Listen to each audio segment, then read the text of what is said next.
আসসালামু আলাইকুম প্রিয় দর্শক, আমি প্রধান সড়ক ফুলতলা থেকে আমিলিশ এবং চৌরতি যাইতে যেই সড়কটা আছে এই সড়কে দীর্ঘদিন ধরে অবহেলিত অবস্থায় থাকার পরে নতুন করে কার্যক্রম শুরু হয়েছিল গত বছর। কিন্তু কার্যক্রম শুরু হওয়ার পরে এই কার্যক্রমের এক বছর না যাইতেই এই বছরের এই রাস্তার নাজাহাল এবং আবার ভাঙন শুরু হয়েছে। আমরা দেখতে পাচ্ছেন এই রাস্তার অবস্থাটা খুব এবং নাজেহাল অবস্থা। এর কারণ মূলত স্থানীয় যারা পথচারী এবং যারা বসবাসকারী আছে তারা জানিয়েছে এই রাস্তা দিয়ে চৌরতি এবং আমিলিশ থেকে প্রচুর পরিমাণের ট্রাক যাতায়াত এবং বোঝাইকারী ট্রাক চলাচল করে, যার কারণে এই ঘটনার এই রাস্তার ভাঙন হয়েছে বলে সবাই মনে করেন।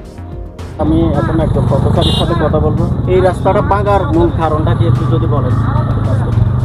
মনে করেন বিভিন্ন বড় বড় গাড়ি, সেই জন্য। আর ছোটো গাড়ি এই রাস্তা হচ্ছে ছোটো গাড়ি, বড় গাড়ি যাচ্ছে এই রাস্তাটা। আর অনেক এই গাড়ি এই রাস্তাতে মনে করেন অনেক ভালো গাড়ি চলতেছে, টেম্পার অনেকগুলো টেম্পার। এই ছোটো রোডটা ছোটো গাড়ি, সিএনজি, রিক্সা, অনেক। গত বছরে এই রাস্তাটা ঠিক করা হয়েছিল, এই রাস্তাটা আবার ভাঙার কারণটা কি মনে করেন? রাস্তার পরিস্থিতি বড় ভালো না, পানি ডিস্টার্ব করে, এখানে এর সমস্যা করে, এখানে ট্রাকে বেশিরভাগ ক্ষতিগ্রস্ত করে। বড় গাড়ি চলে তো, ট্রাক ওজনওয়ালা বালুর গাড়ি চলে, মাটির গাড়ি চলে, এই জন্য একটু ডিস্টার্ব হয়, মানে রাস্তা নষ্ট হয়ে গেছে।